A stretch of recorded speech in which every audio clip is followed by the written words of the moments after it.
Conservative Meat peeps, what's up? It's me, John D. Villarreal, the four-time national champion and the MMA expert. And we're still talking about MMA right now. And we're talking about an announcement that I heard on MMA Live, and I'm going to comment on it right now. The announcement apparently is that Dana White has now said that future, meaning non-scheduled, main event fights, not just title fights, are going to be 5-round fights instead of 3-round fights. I love this decision. Great job, Dana White. I'm all in favor of this. This makes total sense to me. Why? There's a lot of fights, if it's a big headline fight, that is maybe a non-title fight, where it can get close, or something could change if it's round 4 or 5. Or, you know, maybe someone's coming on, they have a good round 3, but they lost the first 2 rounds, or whatever like that.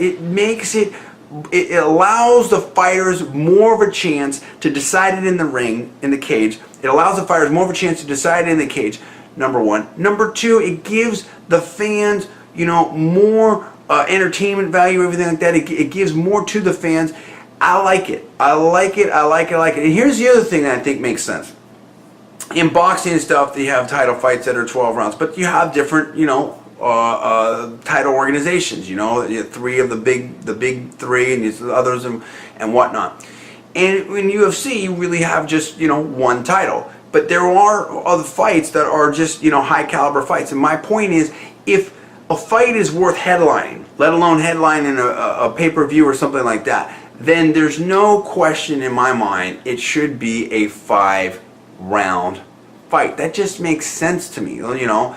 I think that that's the way to go. And, you know, like what we had Matt Hamill here against Quentin Rampage Jackson. And yeah, Quentin dominated and stuff like that. But I mean, again, if that's going to be a headline fight for your pay-per-view, then I think it should be a 5-round fight. So I like this. I think it's a very good decision. And it gives a bigger atmosphere to it. It gives a whole different dimension to it. It gives it to another level in terms of what you need for cardio and how to win the fight. You tell me what you think. I think this is a great move. Props to Dana White and the UFC for doing this. What do you think? Give me the comments below. Subscribe above. I'm John D. Villarreal, and you're watching Conservative New Media.